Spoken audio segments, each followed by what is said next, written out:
सुनिए, आपको ये कहानी बहुत ही अच्छी लगेगी। मिलकर काम करने से तरक्की होती है। आपके आसपास जितने लोग तरक्की पसंद हैं वो मिलकर ही काम करते होंगे। उनका टीम वर्क ही अच्छा होगा। एक परिवार था, वो गरीब था। खाने को कुछ नहीं था। काफी सोचा कि काम मिले मगर काम नहीं मिला। दो बच्चे थे, बीवी थी। एक दिन उन्हें विचार आया कि इस गांव में काम मिलना मुश्किल है। चलो कहीं और चलते हैं। इस इरादे से वे एक दिन गांव छोड़कर चल दिए। रात का समय था, रास्ता भी जंगली था। सोचा वृक्ष के नीचे रात गुजारी जाए। आदमी ने अपने एक लड़के को लकड़ी चुनने तथा दूसरे को पानी लाने के लिए भेज दिया तथा बीबी को चूल्हा बनाने के लिए कहा और उसने जगह साफ कर दी। चारों ने अपने अपने काम कर लिए। चूल्हा जलाया गया, पानी गर्म होने लग गया। वृक्ष के ऊपर हंस रहता था। वो सोचने लगा, एक ऐसा मूर्ख है, इन्होंने चूल्हा तो जला दिया मगर इनके पास पकाने को तो है ही नहीं कुछ भी। हंस ने उनसे पूछा, तुम्हारे पास पकाने को क्या है?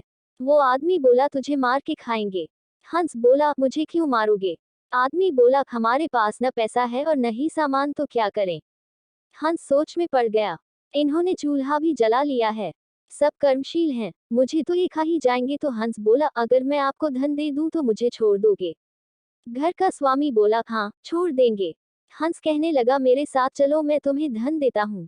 हंस उनको थोड़ी दूर ले गया और चोंच से इशारा किया और कहा कि यहाँ से निकाल लो। उन्होंने गड्ढा खोदा और वहां से धन निकाल लिया। हंस का धन्यवाद करके वापस अपने गांव आ गए और एक ही दिन में खूब मौज से रहने लग गए। अब उनके घर में किसी चीज की कमी नहीं थी। पड़ोसी ने देखा कि इस परिवार के पास ऐसी कौन सी चीज आ गई जो इनके पास इतना कुछ आ गया। उसने छोटे लड़के को बुलाकर सारी बात पूछ ली कि पैसा कहाँ से आया है। उनके भी दो बच्चे थे। उन्होंने भी ऐसी योजना बनाई और चल दिए। उन्होंने भी उसी वृक्ष के नीचे डेरा लगा लिया। आदमी ने अपने बड़े लड़के को कहा, लकड़ी लाओ, तथा छोटे लड़के को पानी लाने के लिए कहा, परंतु दोनों आनाकानी करने लगे।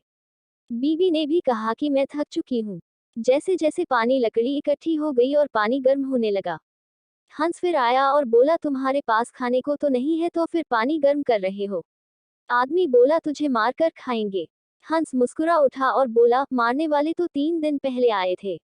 तुम अपना समय खराब मत करो। घर जाओ, तुम मुझे क्या मरोगे, तुम तो आपस में ही लड़ रहे हो। जहाँ आपस में एकजुट नहीं रहते हैं वे कुछ नहीं कर पाते। संसार का नियम भी ऐसा ही है। जिन लोगों को तरक्की करनी है वे मिलकर चलते हैं और आज भी संसार में उनका ही बोलबाला है। जो आपसी तालमेल में रहते हैं वे ही समाज रूपी हंस को जीत सकते हैं। आपको ये कहानी कैसी लगी कमेंट में बताएगा और ये चैनल प्लीज लाइक और सब्सक्राइब करिए।